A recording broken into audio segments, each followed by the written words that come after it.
이어질까요? 시간이 얼마 없어서 다음 수업이 있어서. 자, 이제 그 우진 선생님하고 팀원들이 해주신 거는 제가 잘 말씀을 들어봤고요. 그다음에 그거에 대한 피드백도 이제 좀 아까 시간에 같이 드렸습니다. 그리고 이렇게 실제 현장에서 장애인 도와드리는 어떤 사회복지 기관에서 근무를 하고 계시다 그러니까 아마 앞으로 이런 어떤 제안서를 작성을 하셨던 것도 그런 어떤 경험이 좀 많이 들어있는 것 같아서 너무 좋고요. 그다음에 그렇게 이제 노력을 해보심으로써 이런 어떤 제안서를 작성하는 것들을 이해를 하시는 폭이 좀 더 넓어지지 않을까 이렇게 생각을 해요. 그다음에 그냥 글로 보시는 거하고 직접 작성해 보시는 경험 차이가 굉장히 많이 나거든요. 그리고 저희가 이제 사회복지 기관이나 평가를 통해서 이렇게 기관 평가를 가보면 그다음에 졸업생들이 이제 찾아가 보면 제일 먼저 하시는 말씀이 교수님 학교 다닐 때 그 제안서 프로그램 기획하는 거, 프로그램 개발과 평가, 그다음에 제안서 작성하는 걸 좀 더 많이 공부를 했으면 하는 아쉬움이 남습니다라고 이야기를 많이 하세요. 왜냐하면 현장에서 그게 제일 많이 필요하고 많이 요구를 하고 계시니까 상급자들이. 그 재학생들에게 그런 공부를 좀 더 많이 시켜주세요라고 말씀들을 많이 들었어요. 그런 부분들은 이제 그 현장에서 많이 하시게 되고 여러분들이 기관에 나가시게 되면 또 첫 번째 늘 하시는 일이 기관의 많은 일들이 기관의 프로그램들을 해오고 있는 것들은 기본의 예산들이 다 설립이 되어 있고 뭐 회계년도 안에 1년 그 예산들을 세울 때 어떤 일을 얼마만큼 하겠다라는 게 다 있고 예산까지 다 배정이 되어 있는 경우들이 많잖아요. 그런 것들은 일상적인 업무로 진행을 해나갈 수 있게 되는 거고 기관에서 관심을 갖고 있는 다른 어떤 사회복지 분야 아니면 사회 변화에 따라서 발생되는 새로운 사회 문제에 대응하기 위한 우리 기관의 어떤 프로그램들을 만들어서 진행을 하기 위해서는 제안서를 내는 게 제일 많이 현장에서 하게 되는 거죠. 그러다 보니까 외부 평가자들의 기준에 맞춰서 제안서를 작성하는 어떤 능력들을 많이 요구를 하고 있거든요. 그래서 지금 이제 저희가 공부하고 있는 그 프로포잘의 실무 분석이 바로 그런 과목입니다. 그래서 왜냐하면 이렇게 다양한 사례들을 많이 넣어놓은 이유는 우수한 사례들로 채택되는 어떤 사례들을 그 제안서를 공부해 봄으로써 내가 아니면 우리 기관에서 작성을 하는 어떤 그 제안서들을 객관적으로 평가하는 어떤 능력들을 시각들을 좀 키우기 위한 부분들이 많다라고 이렇게 생각할 수 있거든요.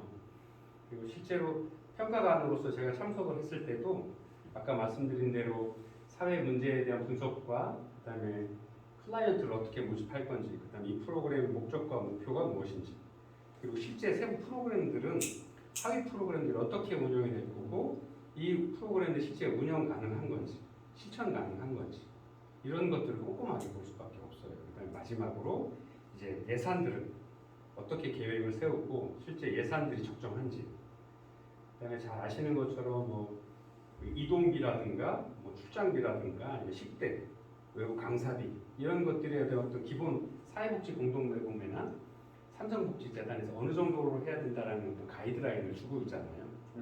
뭐 제가 뭐 강사라고 해서 제가 밥을 뭐 나는 2만 원짜리 먹어야 되겠습니다 해도 프로그램에서 그렇게 제한될 수 없잖아요. 예를 들어서 기관의 성격에 따라서 8,000원, 7,000원 거의 10,000원을 안 넘죠.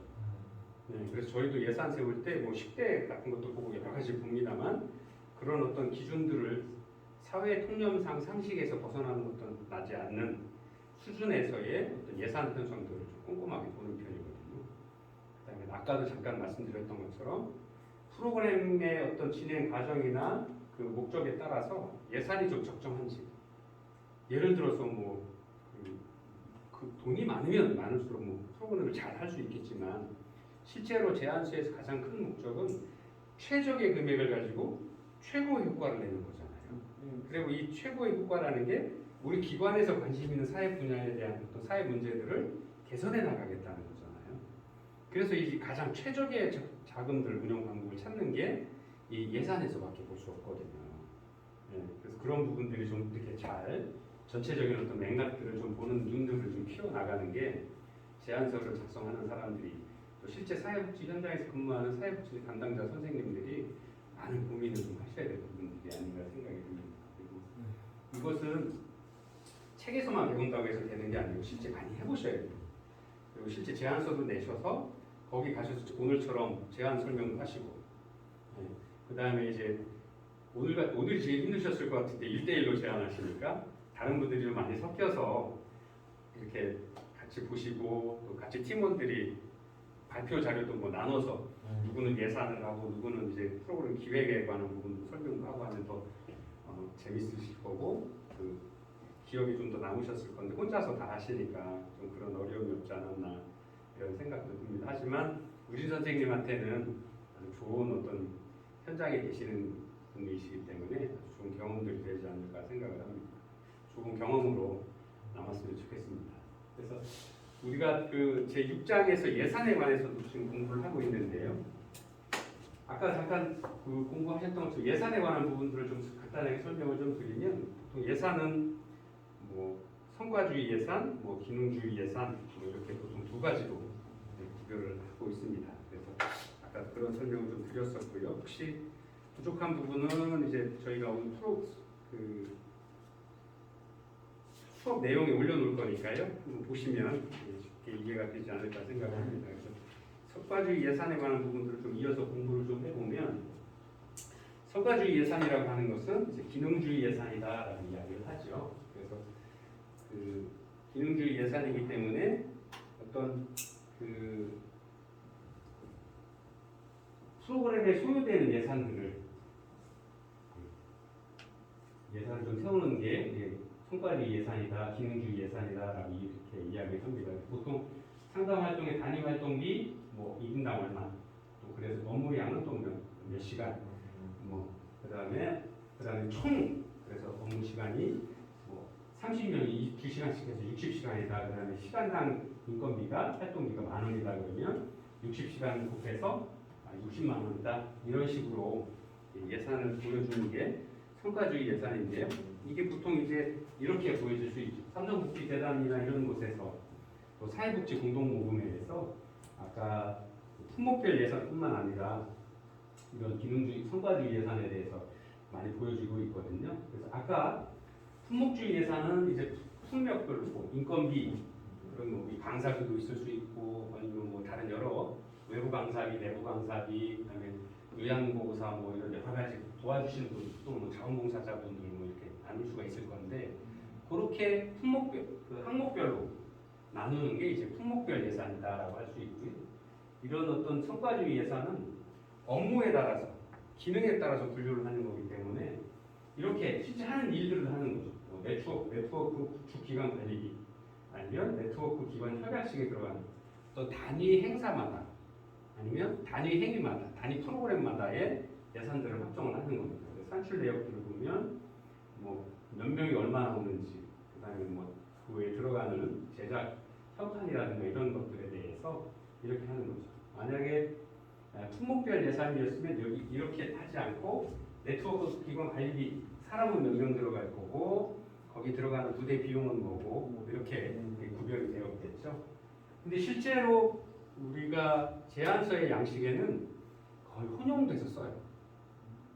성과에 대한 부분도 혼용이 되기도 하고 품목에 대한 것도 혼용이 되기도 하고, 그래서 실제로는 그런 것들에 대한 이론적인 구분은 가능하지만 실제 현장에서는 그런 것들의 장점들을 모아서 품목별 예산은 품목에 대한 것들은 잘 이해할 수 있지만 이것들을 지금 보여주는 것처럼 기능별로 구별하는 건 굉장히 어려워요. 근데 또 그 성과주의 예산은 항목별로에 대한 구별은 좀 가능한데 이게 품목별로는 또 어려워. 왜냐하면 그런 것들에 대한 장단점들이 서로 갖춰져 있어서 그것들을 두 개를 합치는 그런 어떤 내용들을 작성을 하게 되면 실제 평가자들이나 아니면 다른 분들에게 평가하시는 분들에게 우리가 예산을 어떻게 쓸 겁니다. 프로그램 A 프로그램에는 얼마 들어가고 B 프로그램에는 얼마 들어가고 그래서 전체 예산이 얼마 들어갑니다. 아까 이제 김우진 선생님 쪽에서 하셨던 것처럼 1년차 예산으로 거기에 목적이 구별이 되었으니까 사람을 모집하고 기초적인 소양 교육을 하는 것, 그리고 클라이언트 모집할 때는 얼마 들고 기초적인 교육을 통해서 진행하는 과정에서는 얼마가 듭니다. 라고 이렇게 구별을 해주면 이거는 이제 성과주의 예산이죠. 기능별로. 근데 품목별이라고 그러면 1년 차에 수업을 하기 위해서 인건비는 얼마 들고 뭐 기관 유지비는 얼마 들고 또 기초 그 공과 잡기로 미술 프로그램이랑 키트라든가 아니면 미술 도구를 사는데 얼마 듭니다 하면 그런 것들은 품목별로 나눠놓은 거기 때문에 품목별 예산이라고 할 수 있죠. 그러나 실제로 제안서를 작성을 하실 때는 그 두 가지가 좀 혼용되는 게 훨씬 이해하기가 좋겠다는 거죠.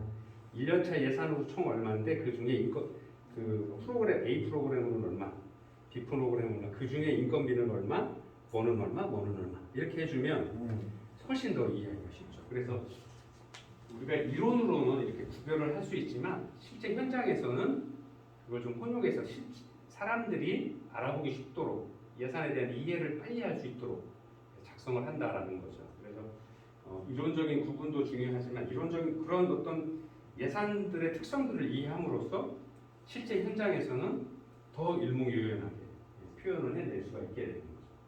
그래서 보통 이제 사회복지 공동모금의 양식 같은 것을 기준으로 보게 되면 이렇게 품목별 예산, 성과주의 예산을 좀 절충한 방식들이 많이 사용되고 있고요. 그다음에 보통 이제 프로포절 작성을 할 때 보통 재정 지원처나 후원자들이 예산을 어떤 형식으로 써주세요라고 이렇게 양식들을 제안을 합니다.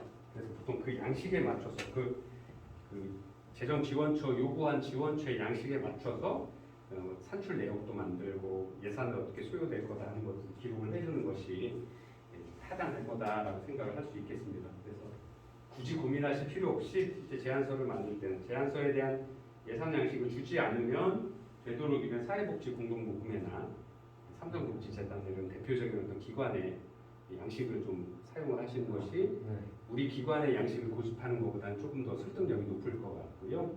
만약에 재정지원처에서 양식을 제공을 하면 그 양식에 맞춰서 작성을 해주시면 제일 좋을 것 같아요. 예산 작성할 때 주의사항 첫 번째 사업의 내용과 예산 편성의 세부 항목이 연결되어 있는가 하는 겁니다. 즉 사업의 목적에 맞도록 예산을 쓰고 있느냐 수립하고 있느냐 하는 거죠.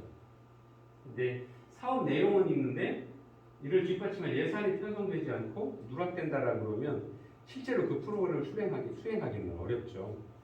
모든 프로그램에 실행을 하기 위해서는 예산이 뒷받침될 수밖에 없는데 비용이 소요가 되는데 그 비용이 없다라고 그러면 실제 프로그램들을 진행하기는 어려울 수 있게 되는 거죠.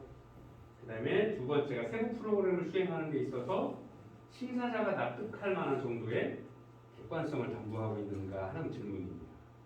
지금 이 이야기는 무슨 말씀이냐면 아까 제가 잠깐 말씀드린 것처럼 예산을 얼만큼 쓰겠다라는 것이 사회 통념상 또는 원래 하고자 하는 프로그램의 목적에 맞도록 사용할 수 있어야 된다는 거죠. 왜냐하면 평가자들이나 재정지원처에서 평가를 나오시는 많은 분들이 실제로 사회복지 현장에서 아니면 관심 있는 분야에 오랫동안 일을 해오셨던 분들이기 때문에 그런 비슷한 프로그램을 진행을 했던 경험을 통해서 이 정도면 얼마 정도 할 수 있겠다. 그 다음에 외부 전문 강사를 모실 때 박사 과정이면 이 정도 아니면 초보자인 과정이면 이 정도 하는 어떤 금액들을 아시고 계시기 때문에 그런 어떤 객관성들을 이해 설득력의 수준에서 그 금액들을 좀 책정하고 있는지가 잘 스스로도 점검을 해볼 필요가 있다라고 말씀을 드릴 수 있고요. 또 하나 저희가 교재를 선택을 하면서 제안서마다 10장으로 뒤로 넘어가면 각 제안서를 우수 사례들을 설명을 하면 그 뒤에 보면 체크리스트가 하나씩 다 있어요. 그게 바로 이런 외국 평가자의 입장으로 보았을 때 그런 것들이 충족하고 있는지 스스로의 어떤 제안서를 작성하신 분들이 놓치는 분야를 놓치지 않도록 빼먹지 않도록 그런 체크리스트가 있습니다. 그래서 그런 것들을 한번 점검을 해보시면 평가자의 입장에서 자신의 제안서를 작성할 수 있게 되는 거죠. 우리는 그걸 이제 객관적으로 작성하자라고 이야기를 하는데 실제 작성은 제가 하지만 평가자의 입장에 작성을 하면 훨씬 더 훌륭한 제안서를 작성하실 수 있게 되는 거죠. 자, 두 번째가 이제 예산 수립을 하는 가장 큰 목적은 자원을 어떻게 우리가 만든 제안서 프로그램의 목적과 목표를 달성하기 위해서 어떻게 자원을 배분해서 쓸 거냐, 효율적으로 쓸 거냐, 또는 효과적으로 자원을 예산들을 분배해서 사용할 것이냐 하는 게 가장 큰 고민인 거죠. 실제로 자본주의 사회에서 어떤 일을 하든지 간에 돈은 소비될 수밖에 없죠. 그리고 돈은 어차피 들어가야 된다라 그러면 사람들이 하는 일이어서 최대한 적은 돈으로 아니면 최대한 적정한 돈으로 최고의 효과를 만들어내는 방법이 무엇이냐를 고민하지 않을 수 없습니다. 바로 그것이 예산 수립의 가장 큰 고민 사항들이다라고 말씀드릴 수 있고요. 그다음에 이제 예산 수립은 제안서를 작성하는 직원만 고민할 게 아니죠. 왜냐하면 제안서를 만들어서 진행하고 있는 그 프로그램들은 나중에 진행될 때는 어쨌든 기관 차원에서 아니면 어떤 한 부서에서 일을 하더라도 그 부서와 연계되는 다른 어떤 다양한 분야의 전문가들이 함께 일을 하는 거기 때문에 그러한 다양한 연관되어 있는 기관의 담당자들 또는 기관의 어떤 목적들을 달성하기 위한 사업들을 하고 있는 다양히 연계되어 있는 분들과의 연계성, 그들의 어떤 검토나 그런 것들에 또 같이 함께 어울려져야 된다고 하는 거죠. 예를 들어서 우리가 우진 선생님처럼 장애인 복지기관인데 엉뚱하게 노인 복지에 관한 부분을 일을 하겠다. 그 다음에 장애를 가지고 있는 장애인분들 중에서 노인분들을 대상으로 한다라고 하는데 그것이 그 장애 노인을 대상으로 하는 게 그냥 일반 노인을 대상으로 하는 어떤 프로그램의 예산을 사용하겠다라고 하면 실제로는 올바른 예산 수립이라고 볼 수는 없겠죠. 그러한 어떤 프로그램 목적과 목표에 맞는 기관의 설립 목적이나 운영 이유에 맞는 어떤 프로그램들에 맞는 예산들을 좀 세워야 되겠다 하는 것이 중요하다 설명드릴 수 있고요. 그래서 이러한 프로포자 제안서를 작성하는 데 있어서 중요한 게 바로 이것입니다. 첫 번째가 예산 수립은 정치적 과정이고 프로포절 기금 배분에 있어서도 마찬가지다라고 하는 거죠. 그다음에 두 번째가 예산 수립은 기획의 과정이므로 프로포절의 내용과 일치해야 된다라고 하는 거. 그다음에 세 번째 예산 수립이라고 하는 것은 인간적인 과정이기 때문에 프로그램에 대한 평판과도 연결이 될 수 있다라고 하는 겁니다. 그래서 아까도 제안을 주셨을 때 예산에 대한 부분들을 제가 말씀드린 것은 실제로 우리 현대 사회에서 예산들을 사용하는 돈이 어떻게 사용되는지를 보면 이 프로그램이 목적을 달성 가능한가 아니면 원래 목적대로 잘 사용하고 있나 하는 것들을 볼 수 있게 되는 거죠. 그래서 굉장히 정치적이기도 하고 기획의 프로그램의 어떤 전체적인 흐름을 볼 수도 있고 또 프로그램의 그 성과 여부를 성공과 실패 여부를 볼 수 있는 아주 인간적인 과정이다라고 설명을 드릴 수 있는 거죠. 정치적이다라고 하는 과정이 우리가 이제 보통 정치에 대한 어떤 많은 생각들을 하시게 되는데 사람들이 모여서 둘 이상 모여서 이해관계가 다를 때 그 이해관계에 대한 조정을 하는 게 바로 정치인 거죠. 그래서 뭐 당이 나눠지기도 하고 생각이 다르니까 당연히 다르니까 그래서 그 둘의 공통점을 찾아내는 것, 합의점을 찾는 게 정치잖아요. 제안서를 만들어서 예산을 수립하는 과정도 그렇다라고 하는 거죠. 예를 들어서 삼성복지재단에서 우리 장애인을 발달을 위한 어떤 장기적인 꿈과 나눔 사업들을 올해 모집하게 제안을 받겠습니다라고 그러면 우리 발달장애인뿐만 아니라 지체장애라든가 다른 여러 가지 장애를 가진 많은 기관에서 제안을 하겠죠. 근데 각 기관마다 올해 내가 꼭 저 1억을 받아서 우리 기관에서 보고 계신 많은 클라이언트분들에게 꼭 도움이 되는 프로그램들을 진행할 거야라는 생각을 저뿐만 아니라 다 갖고 계시죠. 다 그렇게 해서 참여를 하신 거니까. 그러면 누구는 주고 누구는 안 줄 수 없는 그런 상황이 어떤 딜레마에 빠지는 거죠. 이해관계에 어떤 첨예한 이해관계의 대립을 가져올 수 있죠. 그래서 바로 이런 이야기를 하는 겁니다. 정치적인 과정이다. 그래서 어떻게 하면 내가 아니면 평가자들에게 아니면 재정 후원처에게 꼭 필요한 사업입니다라는 것들을 설명하고 보여줄 수 있는지. 그 다음에 이것은 1년 사업이 아니라 꼭 2년, 3년 장기적으로 계속 사업으로 가야 되는 겁니다라는 것들을 서면으로 구체적으로 논리적으로 과학적으로 또 경험적으로 설득시키고 이해시킬 수 있어야 되는 거죠.